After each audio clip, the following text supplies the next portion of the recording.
Hi everybody, welcome back to my YouTube channel. I am excited to see you today. Um, it's been a super crazy couple of weeks for us. We got a new puppy. I took a big trip. It was my high school reunion. Nobody needs to know how many years. And then I went to see my mother up in New Hampshire. And then I had a big rowing reunion the following weekend. So it was like power packed, just friends all the time. It was amazing. And so I didn't get quite as much art done as I would have liked, but I still got some done. And it was just like a super intense week. Lots of old friends, lots of emotion. And so I'm still unpacking everything. And I think that this is a good moment to do some fun art journaling because that's the way I process what I've been experiencing. So I hope you join me. Today, my plan is really to do a spread where I go through a super simple exercise with watercolor for those of you who are relatively new to the medium. And then I do a little writing as well. It's my go-to activity. And I think it would be great if you wanted to join me, or you can just get a cup of tea, hang out, and just take it all in and do it at your leisure, or just watch and follow along. If you have any questions, please do leave them in the comments. Don't forget to subscribe. And if you are completely new and you have no idea what I'm talking about, you can go to the lists. So I keep a list of all of the kind of starting your first art journal content that I've created. And I think this is the 5th video. So please go and take a look specifically at the first one because that gives you all the supplies that we're talking about. And also give me any feedback if there's anything you'd like to see us do. I'm happy to adapt some of the things that we're working on. But if you are doing these exercises, if you are creating spreads in your journal, please share. Let me know if you're on social media. Let me know where to go take a look. And I'm cheering for you. I hope that you are finding this to be as satisfying and enjoyable as I do. So thanks so much for watching, and let's dive in. All right, thanks everybody. So I'm gonna just create some thumbnail sized areas, which I think I might do a little bit of some abstract landscapes. After I did my walkthrough of my older art journal from 2020, I thought maybe it would be fun to redo some of those exercises that I found most appealing. And certainly for me, the one I really enjoyed was the abstract landscapes that were just like the horizon, really simple forms, but some layering of watercolor. And so I thought I'd do that with everybody. And this could be a really interesting journal spread for those of you who maybe are new to doing this. So just to walk you through what I'm doing, I'm just putting some tape down. The trick with tape like this, first of all, is to get artist tape. This is stuff that as long as you use it quickly, it can come off relatively easy, and you always have to unpeel with care, but it typically comes up pretty easily, and you can not do tremendous amount of tape damage. Although the truth is, I've had quite a few tape disasters in my time, but that's okay. That's all part of the learning. Just so you know what I'm doing, I'm basically, since I'm working in the watercolor book, and again, if you have questions about my supplies, you can go back to that first video in this series, which I'll put a link to down below and certainly hopefully in this section.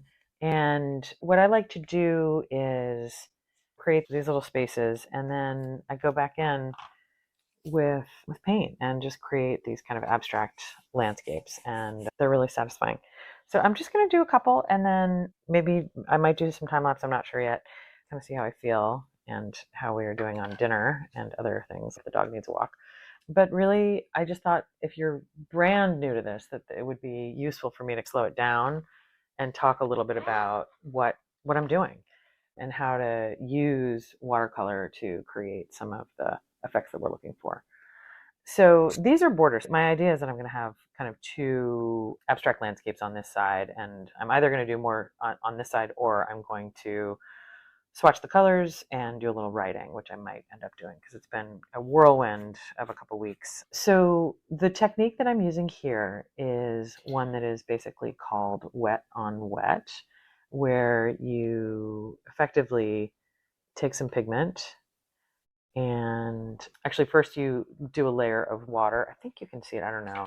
You can see I've done the top section there wet. It's 100% wet. and I'm letting the water soak in so that it's really well evenly applied.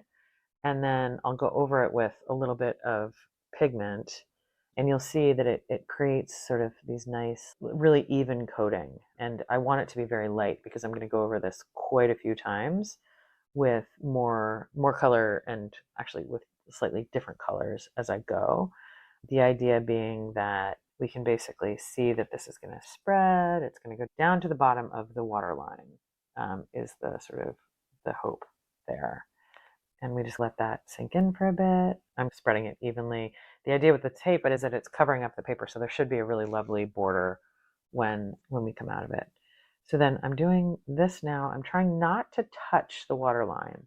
I want just a tiny piece of the white of the paper to shine through, and that's going to end up being the experience of a horizon line. And that's just a way to preserve an interesting shape. So I'm going to just go along the bottom here.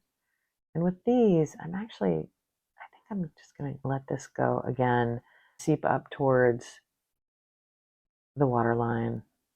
Again, like very loose. There's no need to be worried about any precision with this particular process. Part of the beauty of this technique is the happy accidents when you get these blooms and just letting it go. I am on purpose trying to get a fairly smooth layer of coverage on both top and bottom for this first round. And then I'm going to go back in with additional paint. Now these paints are a little more opaque, so we're going to get some interesting effects. I'm not exactly sure how it's all going to work out, but we're going to go for it. And this is just, I'm taking on basically the bottom of the water line, and I'm going to let it seep up and see how it takes to the paper there. Now sometimes it looks almost like trees, it has the illusion, and I'll continue to add as we go. I decided to take that little peachy color just because I think it goes really well with the yellow. And I'm just going to continue to add a little bit of pigment, see how it goes. Now from the top, I want to do some navy dark blue. Let's see what color that is. That's a little too, let's see, yeah, this is not bad. That's an interesting one. Okay, so a little bit of ultramarine here. We're just going to go across the top and see what happens. It may turn a little green, and I'm 100% okay with that. Now, the one thing with this technique is that you do want to work relatively quickly, because as your page dries out, you lose some of the blooms and you end up with those harder edges. So it's already starting to happen on mine, but I'm okay with it. And if you want to soften the edges, you can just go over with a little bit more water. The trick with this technique is all about finding that water balance that makes you happy. So this almost looks like maybe a rainstorm or something like that.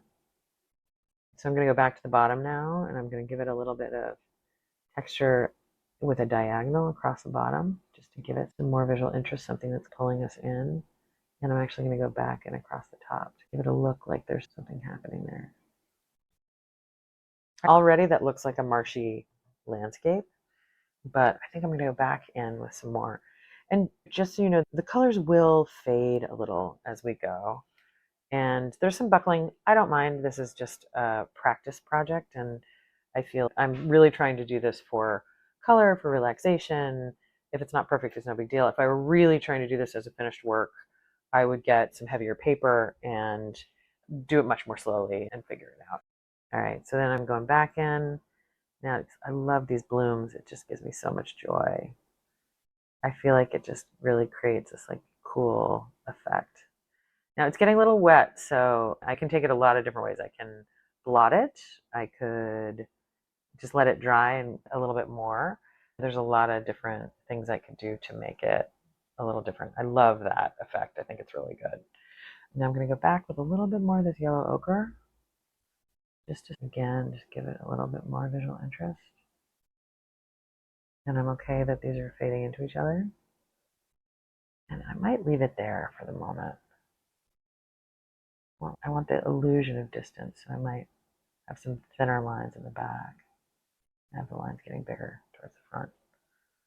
All right, so that is my first completed landscape. And actually, I think I will do this color swatching on this side. Just want to make sure you guys can really see everything. Yeah, you can. Okay, so what I'm going to do is just from beginning to end, I'm going to do just over on this side right next to it, just the colors I used, because it's handy to get a sense of, what were the colors that I actually used in this picture. I definitely used a little bit of yellow ochre. And if they run together, I'm okay with it. It's fine. No big deal. I'm very messy with my swatches, and that's fine. Because again, this is my journal. It's just my own stuff. And I find it just really nice and relaxing. And I had mixed these two together for the trees. Just if you're like, she didn't use that dark color. I did. I mixed it in a little bit. So yeah, there's like just a really quick, easy, simple way to do it. This one I did do a more middle located horizon line. I think it's interesting sometimes to do either like more sky or more field, and you can take these in a lot of different directions. I also find these blooms, even though they're abstract, they actually look the edge of a marsh or something. And so it's interesting to think about doing one that is 100% abstract. And so sometimes it's nice to let some of the lines dry and then go over with another round, and that can give you an even more interesting effect. All right, so it's time to cut the tape. This is a very exciting moment. You can see that it ran in places, and that doesn't matter. It doesn't matter at all. It's just so satisfying taking off the tape. Look at that. So good. Okay. And again, the technique with the tape is you want to be very careful and pull it back low to the paper so that it doesn't take the paper with it. You can see, got some exciting developments here. Now what I love is it just creates this really clean border. So it's like an instant fix up, which is cool. So if you are new to this world, this is a little trick that will certainly give your pages some nice looking detail. All right, so that is that. Now I like to go back in and do a little writing. Just looking for a good pen. I think I like this one. This is 0.6. It's a little fatter than I usually go, but I'm just gonna go for it because I like it.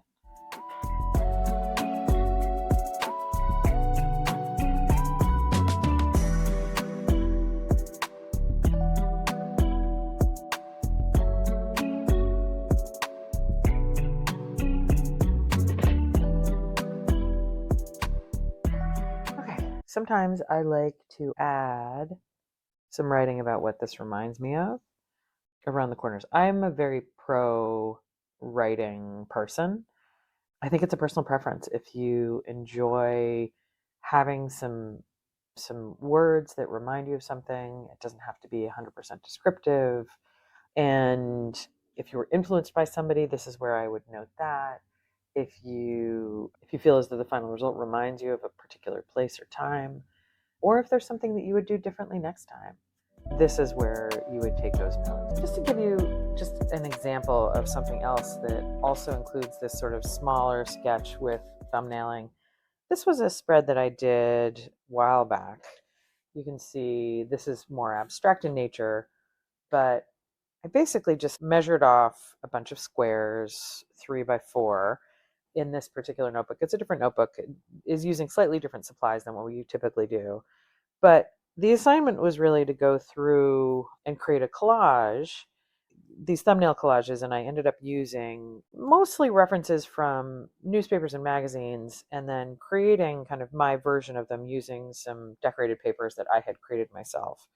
I really love this, and if I come back to this page specifically a lot as inspiration for some other things that I've done. Now, this was part of a seminar with an incredible artist named Tansy Hargan. And for those of you who are interested in pushing the envelope and doing something a little more aggressive, Tansy, I find to be just incredibly inspirational. She does a tremendous amount of watercolor and a lot of this kind of collage and thumbnailing. She is a thumbnail queen. Just as a little extra on this particular video, I highly recommend Tansy Hargan, and I'll put her information in the notes below. Check her out on Instagram. Definitely, I highly recommend any of her classes. She is just such an incredibly inspiring individual. So again, I love this page. I love that I took the notes on what I was seeing. I love the messiness of this spread, and it really brings back something for me that I find inspiring even today. Like, I want to go back in and do another version of this, maybe larger. This was like Mount Fuji or something like that. And I love the way this turned out. I think it's really interesting and dynamic. This was a picture from Ojai. I just took some of my torn papers and made this. And I believe I actually did watercolor for the sky and this kind of gray light. So there's just a lot here that I love, and just something to compare with the simplicity of the spread that we just did. Thanks so much for watching. See you next time.